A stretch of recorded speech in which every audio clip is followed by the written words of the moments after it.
Non, c'était très chaleureux hier soir là. Les deux, hein, on a fait deux débats, quoi, UGC. Donc. Et là, c'était marrant, c'était plutôt en effet aveugle et star, sourd. Et il découvre des choses. Et, bon, on va en parler, mais je suis content parce que j'ai toujours demandé ça. Et là, le distributeur, donc, vu les réactions quoi, dans les salles, là, qui sont fortes du public sourd, est d'accord avec moi quoi, pour exiger quoi, que le film soit à toutes les séances, dans toutes les salles. En plus, c'est une grosse sortie, hein, c'est 200 salles. Avec sous-titrage pour sourds. Quoi, hein, voilà, parce qu'on demande à chaque fois au public entendant est-ce que ça vous gêne. La majorité dit non. J'ai eu juste deux spectatrices qui ont dit mais j'ai pas compris pourquoi il y a trois petits points. Enfin, mais tu vois, voilà. Si ce film-là, les sourds peuvent pas le voir, voilà, c'est comme. Il y a un jeu de couleurs et tout dans les sous-titres. Voilà, c'est une convention. Mais si ce film-là, les sourds peuvent pas le voir, là, ou les aveugles, là, c'est absurde. Alors. Il faut le savoir, quoi, en France, hein, les sourds ne vont jamais voir les films français, quoi, hein, parce qu'ils disent, de toute façon, il n'y a jamais de sous-titres. Hein. Ou alors à une séance le jeudi à 13 h, et nous, on travaille, hein, ou les adolescents, on est à l'école. Donc ils ont pris cette habitude, le cinéma français n'est pas pour nous. Or, les exploitants s'en rendent compte, c'est quand même entre 3 et 5 millions de sourds en France, et ils passent à côté de tout un public, c'est 1 million d'aveugles, voilà, 6 000 sourds aveugles, ils ont envie d'aller au cinéma, ils sont comme tout le monde, hein, quand même, ils ont envie de sortir, de voir des choses. Et ils passent à côté de ce cinéma-là, c'est ce cinéma français. C'est vraiment malheureux. C'était une de vos envies, du coup, quand vous avez fait le film, justement, de faire un film un peu pour les malentendants, pour les sourds. C'est ce que j'ai découvert. Hein. D'abord, il y a eu ma découverte de l'histoire de Marie Hortin, hein, qui m'a passionné. Et ensuite, il y a eu tout le travail de documentation. Je n'en revenais pas que cette histoire, qui a lieu 15 ans avant l'histoire mondialement célèbre d'Hélène Keller, soit complètement oubliée, hein, inconnue. Ensuite, il y a eu ma découverte de l'Arnais. Hein. Je suis arrivé là-bas à l'automne 2007. J'ai passé beaucoup de temps, donc jusqu'en 2012, pendant l'écriture du scénario, à apprendre en fait. Hein. Moi, la première chose, c'est de découvrir, apprendre, et après, dans les films, raconter ce que j'ai vu.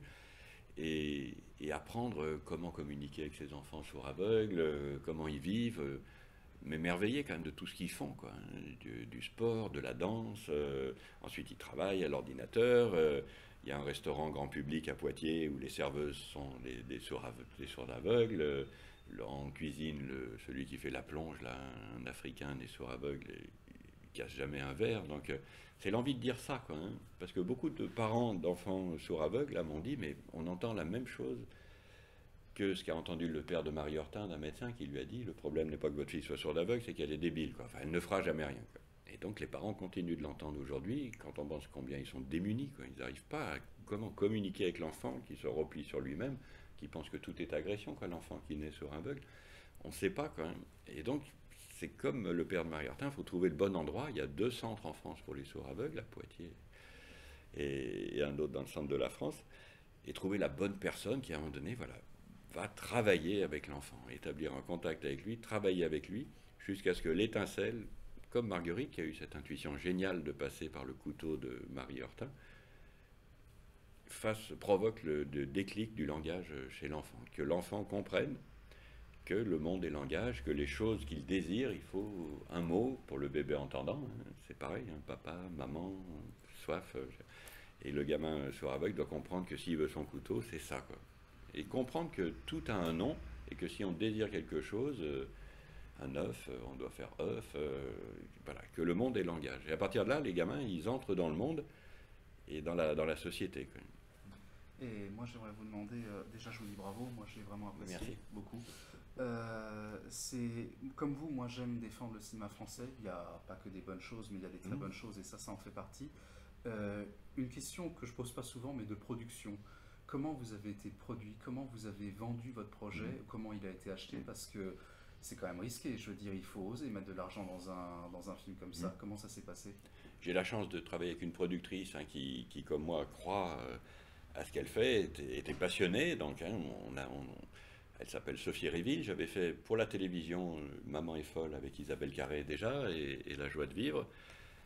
Et là, on était tellement passionnés par cette histoire qu'on est parti bille en tête, mais on a eu beaucoup de réticences, hein, des financiers du cinéma. On a entendu des choses terribles. Qui voulez-vous que ça intéresse? ça fait peur. En plus, je fais toujours des films hein, quand même hein, sur des personnages qui ont soit une différence, un handicap à surmonter. Et j'essaye, moi, c'est ma sensibilité, hein, c'est le sens que je donne à mon métier, c'est mettre au centre de l'écran les gens qu'on met de côté dans la vie. Hein. Les mourants de C'est la vie, là, le film avec Jacques Dutronc et Sandrine Bonner, même L'homme qui rit, Les émotifs anonymes. Donc, c'est faire entrer voilà, les gens qui sont sur le côté. Hein, parce que moi, le cinéma m'a quand même sauvé, quand même permis ça, quand même, moi qui étais adolescent vraiment bien bloqué, voilà, avec cette passion, hein, j'ai eu la chance, moi, voilà, de surmonter ce handicap. Hein, voilà, quand même. Et les gens disaient, non, ça va faire peur. J'ai entendu des choses terribles. Hein. On m'a dit, mais c'est horrible, des sourds aveugles, il n'y en a plus. Donc, il y en a quand même 6000 en France. Et c'est horrible. Quoi. Et rien que ça, quoi, ce mot qu'on puisse dire, c'est horrible, les sourds aveugles, ça me révolte. Quoi, parce que c'est les adolescents de Larnay, ils sont tout mignons. Hein, c'est des adolescents, quoi. Hein, donc c'est ça, quoi. Hein. C'était vraiment une bataille, mais en revanche, donc c'est vrai que le film s'est fait à l'arraché, avec un petit budget hein, d'1,7 million. Hein. On était 20 dans l'équipe, mais c'était parfait. Mais c'est un film qui s'est fait sans Canal+, qui s'est fait avec peu de moyens. Heureusement France 3 et de la région Rhône-Alpes. Voilà. Et tout le monde a fait des efforts. Voilà, moi je l'ai fait pour rien. Et Isabelle Carré, pareil. Voilà, enfin, on voulait le faire. On aurait payé pour le faire. J'ai pas de sous, quoi, mais vraiment, il fallait le faire, quoi, parce que avec ce sujet, cette passion que j'avais pour ce sujet, j'ai découvert aussi la part sociale, quoi, hein. Moi, je suis parti sur cette histoire parce que j'aimais cette relation entre Marie et Marguerite, cette histoire d'amour hein, totale, cette découverte par la religieuse, parce que c'est pas que dans un sens, c'est pas que la religieuse qui apprend des choses à Marie. Moi, je trouve que c'est Marie qui apprend beaucoup à Marguerite. Hein. Avec les sourds aveugles, c'est toujours un échange avec tout le monde, quand même, c'est un échange. Et Marguerite apprend, découvre ce qu'elle n'aurait pas dû vivre, une part de maternité, c'est quoi cette communication tactile en permanence, voilà, pour cette religieuse, c'était intéressant. Comment Marie l'aide à passer aussi le cap de l'agonie, et de partir peut-être plus apaisé.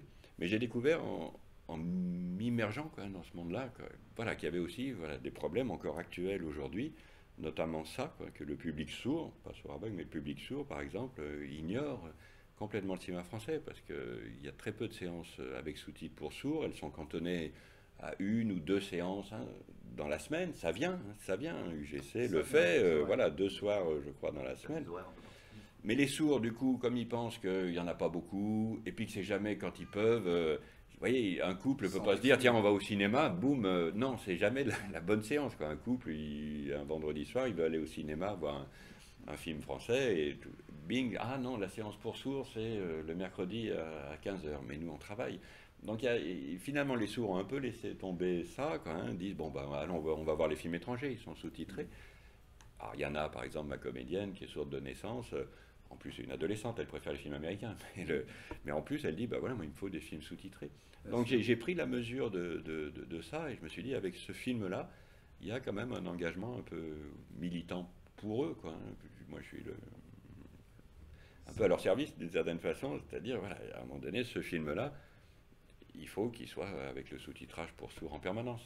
Emmanuelle Laborie, vous savez, que j'avais rencontré au début, vous vous souvenez d'Emmanuelle Laborie, qui avait joué Les Enfants du Silence, qui avait eu le Molière, quoi, de la meilleure actrice, hein, et qui maintenant dirige un théâtre, là, à Paris, pour sourds. Le théâtre est très vivant pour les sourds, alors qu'il n'y a pas de rôle au cinéma pour les sourds, mais au théâtre, il y a un vrai théâtre pour sourds. Il m'avait dit, mais vous savez, déjà vous êtes entendant, vous faites ce film, très bien, elle a senti que voilà, j'avais pris du temps, que ce serait respectueux, mais si les sourds ne peuvent pas le voir, vous allez en prendre plein la tronche, quoi, hein, parce que les sourds sont voilà, très militants, très durs.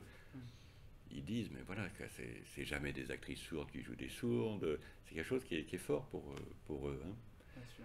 Là, ils sont contents parce que c'est une actrice sourde qui joue le rôle. Bon, mais elle n'est pas aveugle, hein, ceci dit. Hein, elle n'est pas sourde aveugle, hein, Ariana. Ça aurait été compliqué. Oui, j'avais lu Ça aurait été compliqué, mais alors, ça, la question de la difficulté, tout le monde me pose la question de la difficulté. Moi, au départ, je voulais une sourde aveugle. Hein. C'est ce que vous dites dans Dossier Presse. Mais c'est sincère, moi, je suis très pragmatique. Hein. Vous voyez, dans C'est la vie, il y avait des personnes mourantes qui avaient eu envie de jouer dans le film, qui mouraient pendant le tournage. Mais du moment où la personne, moi, j'ai envie de la filmer, elle a envie de me filmer, qu'elle soit très malade, sourde, aveugle ou quoi, c'est pas une difficulté, c'est un désir et c'est vivant et c'est intéressant cinématographiquement. Mais j'avais donc repéré une fille sourde aveugle que j'aimais beaucoup là, à Poitiers. voilà, qui faisait de la danse justement, qui était très jolie. Mais lui proposant le rôle, elle n'a pas voulu, quoi. D'abord parce que c'était en effet beaucoup d'inconnus quand même, et qu'ils ont besoin d'un univers très, très connu, quoi, hein. Si elle disait, mon ordinateur est là, il ne faut pas lui mettre là-bas, quoi, parce que ça la met dans des colères, quoi. Il faut que tout soit très réglé, très rangé, Bien sûr. un univers très reconnaissable. Donc là, aller tourner un film, c'était beaucoup d'inconnus. Puis surtout, elle n'avait pas le désir de jouer, quoi. Et ça, c'est pas parce que vous êtes sourd aveugle que vous allez faire la sourde aveugle, quoi. J'ai pas envie de jouer, quoi, j'avais pas la forcer. À partir de là, on s'est dit, ben, il faut une fille sourde plutôt qu'une fille aveugle, parce que ce qui l'emporte quand même dans cette histoire, c'est la langue des signes. Donc plutôt une fille sourde qui jouerait l'aveugle qu'une aveugle qui apprendrait la langue des signes. On a cherché vraiment beaucoup.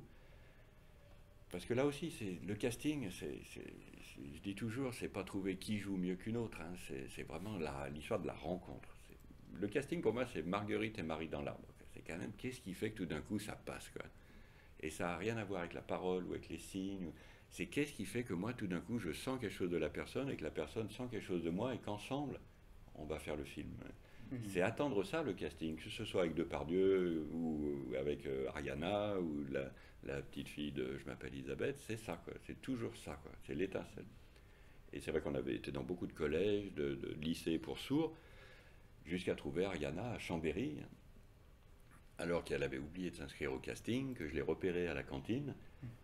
Bon, c'est mon travail, hein, de regarder quand même, mais voilà, j'ai repéré, j'ai senti qu'elle dégageait quelque chose, elle mangeait, je me suis adressé à elle, je lui ai dit pourquoi tu viens pas au casting, elle dit j'ai oublié de m'inscrire, j'ai pas demandé l'autorisation parentale puisqu'elle était mineure, et j'ai dit ce que j'aurais peut-être pas dû dire, mais bah, viens quand même, hein, sans l'autorisation. Après sa mère était contente au final, hein, mais et vraiment, la voyant au casting dans une salle comme ça, hein, quand même, hein, voilà, il y a une petite caméra et on filme l'entretien, quoi. Je lui raconte l'histoire de Marie Hortin avec son interprète. Après, elle me raconte sa vie, un peu, ce qu'elle aime. Et j'ai senti que c'était elle, quoi. Ça, c'est la magie du cinéma. Après, j'ai compris aussi pourquoi. C'est qu'elle a en elle, Ariana, quand même un peu de la violence de Marie Hortin. Quand elle a vécu donc ces 6, 7 premières années entourée de gens qui ne parlaient pas la langue des signes, et donc elle était dans la frustration. Personne ne pouvait communiquer avec elle, enfin elle ne comprenait pas ce qui se passait, ce qui se disait, et donc ça créait, elle qui a un appétit de vivre, en même temps de communiquer très fort, hein, une espèce, oui, de tension permanente, oui, de violence, hein, il faut dire les choses. Parce que l'enfant, il a envie de vivre, mais en même temps, il est frustré s'il ne peut pas communiquer. Donc elle a ça en elle, hein, quand même. Et puis après, on a répété pendant 3 mois, on a beaucoup travaillé. Elle venait donc au bureau de production, elle mettait un bandeau sur les yeux, et pendant 1 heure, elle devait se débrouiller pour monter les escaliers, voilà, avec le bandeau, quoi, hein. Donc, pour les sourds, c'est une grande angoisse, hein, quand même, de perdre la vue, donc c'était pas si simple pour elle. Ensuite, elle est venue avec moi donc à Larnay, puisque ce qui a été fondateur pour moi, c'est quand même tout ce que j'ai vu, observé, vécu avec les enfants sourds aveugles pendant toutes ces années. Beaucoup de choses qui sont dans le film viennent de la documentation, des textes de Marie Hortin qu'elle a écrits par la suite, elle raconte sa vie. C'est moins développé que l'autobiographie d'Hélène Keller, mais il y a quand même des textes. Elle dit, quand je suis arrivé à Larnay, j'étais une bête furieuse. C'est le mot bête furieuse quand même, hein. Elle avait 11 ans, elle avait toujours refusé de se laver, de mettre des chaussures, de se coiffer. Elle était dans son jardin. Jamais j'aurais pensé qu'une sourde aveugle monte aux arbres, hein. Donc c'est pas moi qui l'ai inventé. Donc le film s'est fait beaucoup sur la documentation. Jamais j'aurais inventé, moi, l'histoire du couteau. Jamais j'aurais pensé quand même que comme objet de découverte du langage, c'était le couteau des parents, quoi, hein, le couteau du père. Cet objet qui peut blesser, quoi. Enfin, c'est étrange, hein, quand même. Donc, ensuite, voilà, j'ai vu que Marguerite était partie au sanatorium, que la petite, qu'on n'avait pas prévenue, avait tout de suite régressé, était redevenue sale, donc Marguerite a dû revenir pour lui apprendre l'autonomie, c'est-à-dire je vais mourir, tu dois apprendre à vivre sans moi. Mais aussi que finalement, dans les derniers temps, c'est Marguerite qui souffrait de la séparation et qui voulait plus voir Marie, et que c'est Marie qui finalement l'a apaisée, quand même. Donc c'était un échange. Donc tout ça est né quand même de l'observation de ce que j'ai vu. Vous voyez, par exemple, quand elle met sa tête sur la vitre, c'est cette petite africaine que j'adorais, la sourde aveugle, à Larnay, là, et tout, qui cherchait un peu à Poitiers, en hiver, là, un peu du soleil de l'Afrique, quoi, en collant sa vitre, sa joue à la vitre, quoi. C'est des choses que j'ai vues. Et puis il y a l'odorat et le toucher. L'odorat, vous voyez, quand on faisait la promenade l'après-midi, j'adorais cette promenade, parce qu'ils ont un rapport à la nature, mais très fort, quoi, hein. Des fois, moi, je me disais, moi, réalisateur, moi, je ne regarde plus, en fait, hein. Et c'est ça qu'ils nous apprennent, hein, ces gamins qui ne voient pas, qui n'entendent pas, c'est à revoir le monde. Parce qu'eux, ils le perçoivent parfois plus que nous qui pouvons le voir, la beauté du monde quand même. Ces gamins dans la forêt à côté du centre, là, touchant les arbres, les enlaçant, on allait voir l'âne dans le champ, quoi, hein, J'adorais la tête de l'âne qui se disait, c'est pas vrai, il va encore être tripoté pendant une demi-heure. Mais c'est magnifique, quoi. Parce qu'ils enlacent le monde, quoi. Ouais. Ils le prennent, quoi. Alors que nous, on fait que passer. Donc je me disais, c'est ça qu'ils nous apprennent. D'accord. Et Ariana, venant à Larnay, a beaucoup appris, quoi, à observer aussi les sourds aveugles, elle qui est sourde, a beaucoup appris et a beaucoup travaillé. Ce qui était peut-être le plus difficile pour elle, c'est que les sourds sont très expressifs. Elle est hyper expressive du visage. Signer, c'est pas juste les signes, c'est le visage qui... Et les sourds aveugles sont très impassibles, donc elle a dû travailler beaucoup ça, quoi. C'était un peu mon gros travail, moi c'était de lui dire, hop, c'était trop expressible. Vous avez tourné à Larnay? Alors non, impossible de tourner à Larnay, heureusement pour les enfants ça a été modernisé, vous voyez. D'accord, c'est Larnay, c'est pas en Rhône-Alpes. Larnay c'est à Poitiers, voilà. Pas Non, c'est pas en Rhône-Alpes. Ce qui me semblait. Ensuite, moi, c'est à Poitiers. Ah non, ils non. ont tourné en Le Rhône-Alpes, centre, si c'est là où s'est passée l'histoire de Marie Hortin, c'est Larnay, Voilà, c'est à côté de Poitiers. Ça n'est plus tenu par des religieuses depuis les années 60, hein. Mais c'est quand même toujours le centre le plus important où on reçoit le plus d'enfants sourds aveugles. Moi, j'ai tourné en Rhône-Alpes. D'abord, vous savez, moi, je suis lyonnais, donc j'aime bien tourner dans ma région parce que je la connais, que c'est l'est de Lyon, hein, que cette nature, je la connais, que voilà, c'est quelque chose que j'avais envie de filmer, comme à chaque fois. Et puis qu'ensuite, le financement du film, encore une fois, c'est France 3 et la région Rhône-Alpes. Vous parlez de vos films, c'est vrai qu'on retrouve vraiment des thématiques similaires, mais au niveau de la mise en scène, c'est complètement différent. Ah bon? Avec les motifs anonymes, il y avait un côté très surréaliste. Et là, on est vraiment dans quelque chose de très naturaliste. C'est un film d'époque, mais les costumes évoquent à peine en fait l'époque, appuient assez peu sur une époque précise. Il y a un côté assez universel. J'espère, en tout cas, voilà, à chaque fois, il faut trouver la bonne mise en scène pour raconter une histoire, hein. Moi, je suis au service de l'histoire et des personnages. Ce qui fait peut-être le lien, c'est que c'est quand même peut-être un peu décalé à chaque fois, quand même un peu stylisé. Finalement, les émotifs, c'est quand même stylisé. L'homme qui rit, c'est stylisé. Là, finalement, ça l'est parce qu'on n'est pas du tout dans la reconstitution historique. Et c'est pas qu'une question de moyens. Même au scénario, j'ai jamais voulu faire de scènes de village, oui, vous verrez des figurants. Le costume, par exemple, de Sœur Marguerite, c'est quand même pas du tout le costume de la vraie Sœur Marguerite. C'était quand même la cornette. Enfin, c'était quand même très, très enfermant. Et ça, je me sentais pas de faire tout un film avec le petit visage d'Isabelle Carré au milieu. En fait, voilà, que ce soit le plus intemporel, puisque j'ai quand même vérifié que finalement, même dans ce que me disaient les parents des gamins sourds aveugles, c'était un peu la même chose, que le processus est le même, quoi. Difficulté de trouver le lieu, difficulté de trouver la bonne personne, parce que les parents sont tellement démunis qu'ils ne peuvent pas faire ce que fait Marguerite ou un éducateur aujourd'hui. C'est-à-dire même dans la violence, d'une certaine façon. À un moment donné, les parents, c'est normal. À un moment donné, ils auraient laissé tomber le couteau, quoi. À un moment donné, on dit laisse-la aller se coucher ou laisse-la manger dans son coin sur le canapé, hein. Ils ne peuvent pas avoir cette exigence et cette dureté, même, les parents. Donc à un moment donné, il faut laisser son enfant, ce qui est difficile.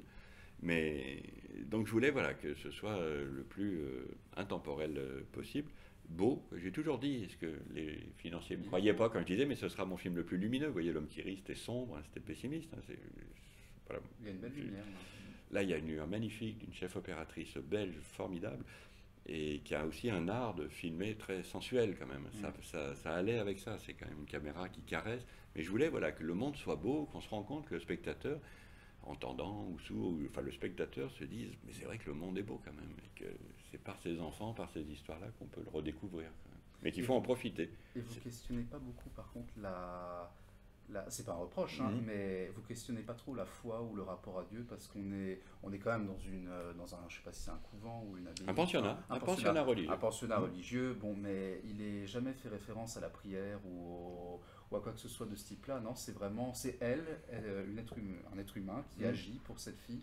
C'était aussi volontaire pour vous? Je pense que la foi est inhérente. Hein. Moi, c'est en 15 films, c'est quand même la première fois que je peux dire aussi quelque chose de ma propre foi, hein, quand même. Mais c'est une foi qui fait travailler. Moi, la foi qui me plaît, mais même c'est dans le discours du Christ, hein, c'est quand même très pragmatique, hein, quand même. Hein. C'est occupez-vous des pauvres. Enfin, c'est pas juste.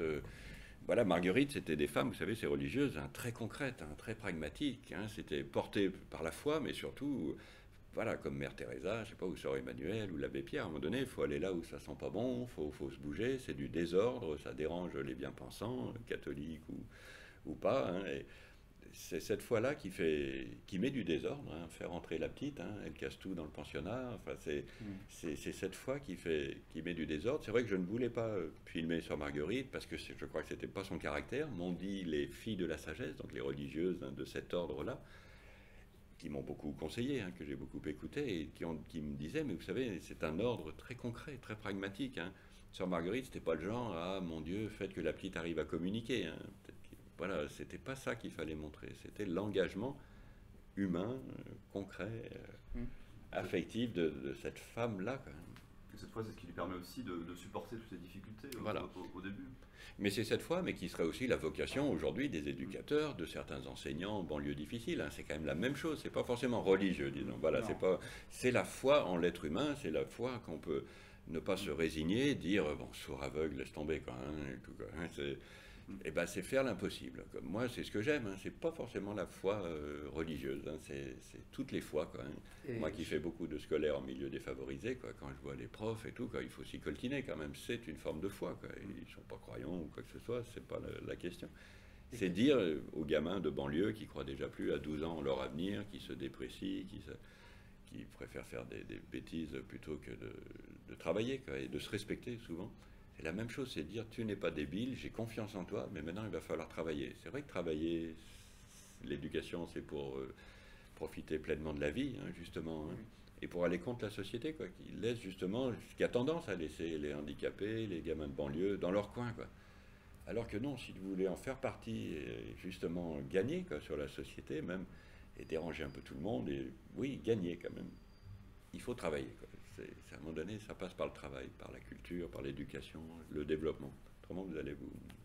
Et quel regard vous portez sur ces gens-là? Parce que je me fais souvent la remarque, j'ai mes grands-parents qui sont... Enfin, j'ai mon grand-père qui est mort il y a 6 mois, qui avait Alzheimer, on a des infirmières qui s'en sont occupées, voilà, je me suis posé la question de ces gens dévoués qui s'occupent de ces gens-là, qui sortent un peu du monde et de la vie. Et quel regard vous avez sur ces gens? Parce que moi j'en ai un peu honte, j'ai un peu honte de dire ce que je vais vous dire, mais je préfère vous écouter m'en parler plutôt que de le vivre, quoi. Moi, mon grand-père, c'est terrible à dire, mais j'arrivais plus à m'en occuper, quoi. J'arrivais plus pour moi, avant d'être mort, il était à moitié mort, quoi. C'est terrible, mais c'était ce que je ressentais. J'en sais quelque chose, j'ai ma mère qui a Alzheimer, hein, vous voyez, là j'ai dû la placer dans un institut quoi, au mois d'avril, et à un moment donné, on est démunis, quoi. Hein. Vous voyez, c'est drôle, parce qu'il n'y a pas longtemps, je croisais des gitans qui ne comprenaient pas ça. Ils disaient, nous les vieux, quand on les prend chez nous, quoi, hein, même Alzheimer ou pas, ils sont dans la caravane. Les Africains, pareil, ils ne comprennent pas pourquoi on met les... Et moi, je ne peux pas, quoi, hein, littéralement. Hein. Il y a des choses que je ne fais pas, donc je peux au mieux les filmer, raconter ça, quoi, hein, aller passer du temps, mais je ne suis pas bénévole comme Sandrine Bonner dans C'est la vie auprès des personnes mourantes. Voilà, quoi. Moi, c'est avec ce pauvre métier de réalisateur, je peux au moins raconter ça, qu'il y a des gens qui le font, donc je suis admiratif. Hein. Mais parce qu'en effet, je pense que quand on est trop proche, par exemple, moi, ma mère, à un moment donné, on est démunis quand même. Hein. C'est-à-dire, voilà, on peut plus, quoi. Hein. Il faut que ce soit qu'il y ait la bonne distance de la personne qui travaille, quoi. Non, c'est le métier, quoi. Quand on est trop proche, c'est trop douloureux, quoi, de voir sa mère, voilà, si diminuée, quoi. C'est quand même sa mère, quoi. Quand même, c'est votre grand-père, donc on peut pas. Donc c'est ces personnes, voilà, mais qui trouvent aussi un sens à leur vie là, quoi, justement. Hein. C'est cette bénévole quoi, de C'est la vie. Quoi. C'était aussi, comme tous ces bénévoles qui s'occupent des mourants, c'est parce qu'on y trouve, on a des raisons d'aller là, parce que peut-être parfois on est passé justement à côté de ça dans sa famille, et qu'on va le faire avec des gens qu'on ne connaît pas, parce qu'il y a une meilleure distance. Mais c'est vrai que j'aime bien ça quand même. Les gens, vous voyez, dans Maman est folle, le premier film avec Isabelle Carré que j'ai fait, c'était une mère au foyer qui trouve un sens à sa vie à s'occuper des clandestins de Calais, donc c'est un thème voilà, qui me travaille quand même, et j'essaye juste moi avec les films de montrer l'engagement. Vous magnifiez les gens ordinaires, ordinaires. C'est les gens qui font quelque chose quand même. Ouais. Ça met du désordre dans Maman est folle, ça mettait du désordre dans sa famille. C'est vrai que j'aime bien ça. La relation entre les deux dépasse un peu celle de l'éducateur. Quand par exemple Sœur Marguerite voit les parents de Marie Heurtin, elle est à la fois très touchée, très émue, mais elle est un peu détruite aussi d'une certaine manière. C'est un passage qui est très fort, parce que c'est comme si elle perdait sa fille un peu. Exactement. Moi, j'ai toujours été frappé par ça, d'entendre chez les éducateurs ça, et c'est pour ça que j'ai voulu le montrer, parce que ça leur arrive toujours. C'est-à-dire qu'ils travaillent pendant des mois avec un gamin, ils arrivent, ils ont des progrès, les parents arrivent, ils n'existent plus. Quoi. Et c'est un pincement, quoi, hein. C'est humain quand même, hein. Il y a une jalousie même. Hein. Moi, j'ai bossé avec le gamin, j'ai réussi à ce qu'il arrive à avoir un langage. Bing, les parents arrivent, ce qui est normal, mais moi, j'existe plus, je pourrais mourir et tout, c'est pareil. Quoi. Donc, je voulais vraiment que ce soit là, et même sur cette religieuse, mais c'était important de montrer qu'elle est jalouse, qu'après, elle ne veut pas voir la petite, elle la tape à des moments. Enfin, je veux dire, elle fait pas tout bien quand même. C'est ça qui est humain. Et je crois que voilà, c'est pas des super-héros de l'engagement. Hein. C'est des gens qui font avec ce qu'ils peuvent, ce qu'ils sont. C'est vrai que dans la relation au sourd aveugle, c'est quand même vraiment fusionnel. C'est quand même un éducateur, une éducatrice pour un enfant. Quoi, hein. Donc c'est un rapport fusionnel qui fait que ça prend ou pas. Quoi, hein, mais c'est sûr que ça sera Isabelle Carré. On dit un peu c'est votre actrice fétiche. Je ne sais pas si vous êtes d'accord avec complètement. Ça. C'est la chance pour un metteur en scène de trouver son alter ego, sans prétention. Elle est généreuse en même temps. Oui, puis je pense, vous voyez, metteur en scène, je pense que Claude Chabrol, c'était ça avec Isabelle Huppert. C'est de la chance à un moment donné de trouver un peu son alter ego, avec qui vous êtes vraiment en confiance. Le fait de faire là ces 3 films ensemble, voilà, de se surprendre l'un l'autre. On a quand même ces points communs qu'on a montrés dans les émotifs, on a beaucoup de choses en commun. Finalement, ce paradoxe aussi de faire des métiers quand même de collectifs, quand même, avec tous les blocages qu'on a pu avoir, mais c'est pas pour rien. Hein. Et j'ai évidemment, voilà, pour moi c'était elle, quoi. Hein. J'ai jamais pensé à quelqu'un d'autre. En écrivant, c'était elle, je lui ai raconté le sujet. Ce qui l'a beaucoup touché, elle, c'est la part de maternité, puisque entre le premier film qu'on a fait ensemble et celui-ci, elle a eu 3 enfants. Donc c'est cette part de maternité. Et aussi sa découverte de la langue des signes elle s'est prise de passion pour la langue des signes. Quoi. Les 7 mois qui ont précédé le tournage, elle a plongé là-dedans, mais vraiment comme une grande découverte de sa vie. Elle continue de la pratiquer. Elle est capable, contrairement à moi qui suis nul en langue, y compris en langue des signes, de faire un débat en langue des signes. Hein. Et puis pour une actrice, c'est compréhensible parce que c'est l'occasion pour une fois de jouer avec son corps. Quoi. La langue des signes, c'est très physique, ça engage tout le corps. L'histoire est absolument physique, hein, aussi bien dans la violence que dans la tendresse. La communication avec les sourds aveugles, ça passe par la main, quoi, ça passe par le contact, c'est une communication tactile. Donc pour une actrice, voilà, c'était l'occasion de jouer avec tout son corps. Quoi. Et être transfigurée par ce rôle, hein, c'est vraiment impressionnant. Elle a accepté, voilà, de jouer presque sans maquillage, quand même. Jouer avec Ariana, c'était fort, hein, parce que Ariana, voilà, qui est donc une jeune fille, hein, qui est une admirable actrice. Hein. Moi, je la compare à Sandrine Bonner, ou même à Depardieu, pour 2 personnes avec qui j'ai tourné. C'est-à-dire, c'est des gens qui ont une vie difficile, ils n'auraient jamais dû être acteurs, puis le cinéma passe par là et ça les révèle. Et ils sont géniaux, ils ont un truc qu'on n'apprend pas dans les cours d'art dramatique. Ça vient de la vie aussi et des difficultés de la vie. Mais donc Ariana, c'est quelqu'un qui vit les situations, y compris les bagarres. Quoi, hein. Isabelle Carré, même si c'était très chorégraphié, très répété, mais quand même était couverte de bleu.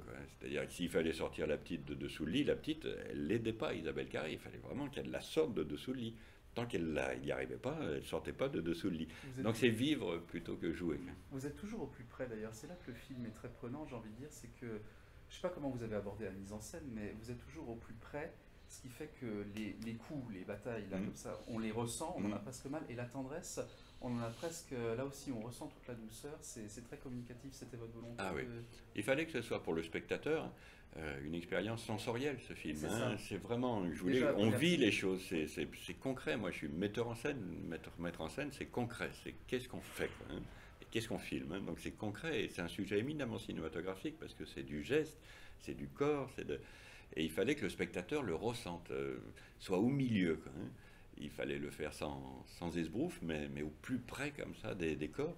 J'ai aussi beaucoup appris comment filmer la langue des signes. Il faut filmer plus large que d'habitude. Vous ne pouvez pas faire un gros plan parce que vous perdez tous les signes. Donc il faut filmer là, il faut filmer en plan américain. Donc c'était vraiment passionnant. Ça interroge vraiment la mise en scène de filmer cette histoire. Et juste pour conclure, dans le dossier de presse, vous dites que c'est un film d'amour, d'aventure humaine intérieure, sur le handicap, sur la transmission. C'est juste pour vous l'entendre me dire qu'est-ce que c'est pour vous ce film, voilà, parce que j'adore ce que vous dites dans le dossier de presse. Si vous pouvez juste me le dire là. Moi, faire ce film, c'était l'envie de partager cette histoire, qui est une histoire oubliée, inconnue et que je trouve magnifique. Hein.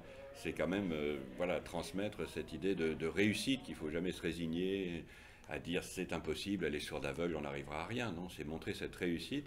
C'est vrai que c'est montrer tout cet amour total qu'il y a dans cette histoire, c'est-à-dire le don de soi. Quoi, hein. Moi, c'est ce que j'ai toujours aimé dans les films. Hein. Moi, quand j'étais si mal adolescent, c'est pour ça que je me suis pris de passion pour le cinéma. Je trouvais du réconfort, du courage dans les films. Quoi. Et j'entrais dans les cinémas complètement déprimé, j'en sortais regaillardi, et j'ai toujours pensé à ça. On me dit que je fais des films assez durs, mais finalement assez positifs quand même. Il y a toujours cette idée qu'à la fin, ça sort, avec les difficultés de la vie, mais quand même que ça sort. Quoi. C'est pas pathos du tout. Quoi. Non. C'est pas un mélodrame. Hein. L'homme qui rit, c'est un mélodrame, c'est un genre, mais là, c'est pas un mélodrame. Elle meurt, la petite est sourde aveugle, c'est les choses dures de la vie. Mais il y a quand même cet amour qui irradie, quoi. Et c'est ça la bonne nouvelle, hein, quand même. Hein. Puis elle est sauvée, surtout. À la fin, elle va vivre. Elle va vivre, elle va transmettre, elle va... Exactement, ça va continuer. Voilà, il faut faire avec les difficultés de la vie et les séparations. La vie est faite de séparation. Mais comme lui dit Marguerite, voilà, c'est pas parce que je serai plus là qu'il faut pas que tu continues. Quoi. Donc c'est quand même l'histoire d'une naissance, quand même. Parfait. Merci monsieur. Ah bah non, merci. Notre regard sur les c'est ça qui est chouette. Et sur l'éducation aussi. Voilà. Vraiment beaucoup aimé pour ça. C'est ça qui est chouette dans cette histoire quand même.